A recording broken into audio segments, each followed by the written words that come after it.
Well, I was born here, grown up here my whole entire life, and sometimes you can see the potential in a city, and it can frustrate you, especially when you were growing up, But then I think as you get a little older, you start to embrace that culture, and because you realize, that that's what made you who you are, in some way.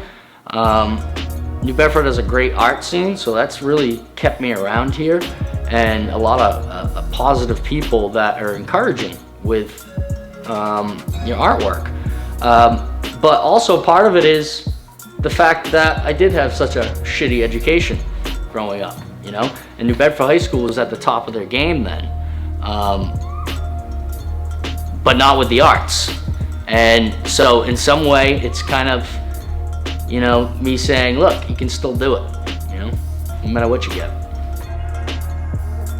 Yeah, so another thing that I did for quite some time was I was a lifeguard at Horseneck Beach, which is a major beach in Massachusetts.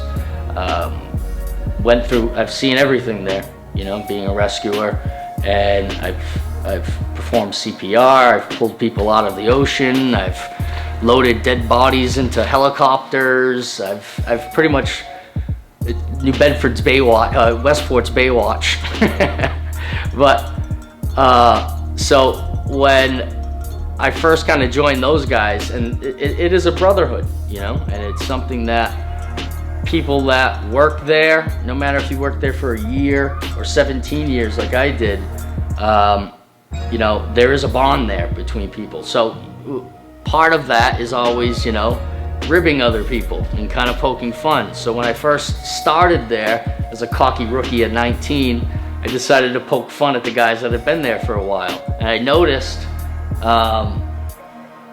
that all the guys that worked in the 80s all wanted to look like Magnum PI, and they would have their mustache, and they'd ask me to go get them backwoods cigars, and mostly which it kind of funneled down to this one guy, Chris.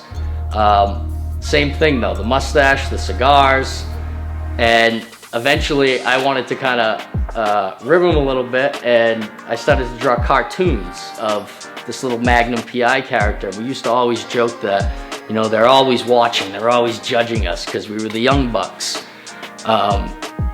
So I'd leave these cartoons all over the place just to kind of, and in jest, to just kind of poke a little bit at him, poke the bear, so to speak.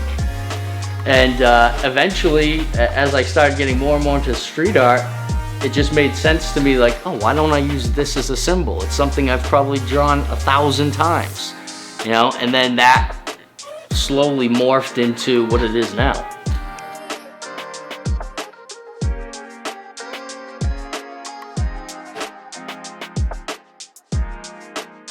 Again, it's just the faces of New Bedford.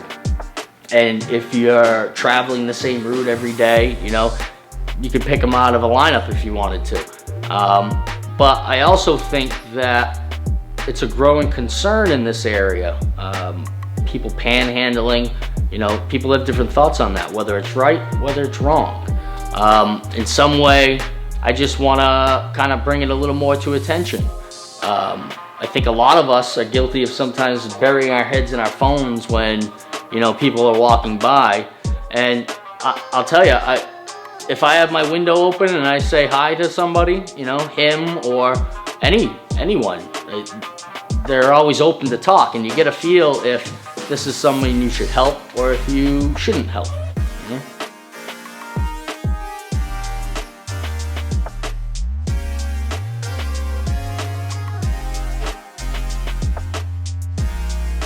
I've developed my mind by just dedicating myself to figuring out this stuff, that I can look at a photograph, or I can be walking down the street and I can figure out how I'm going to cut that into a stencil.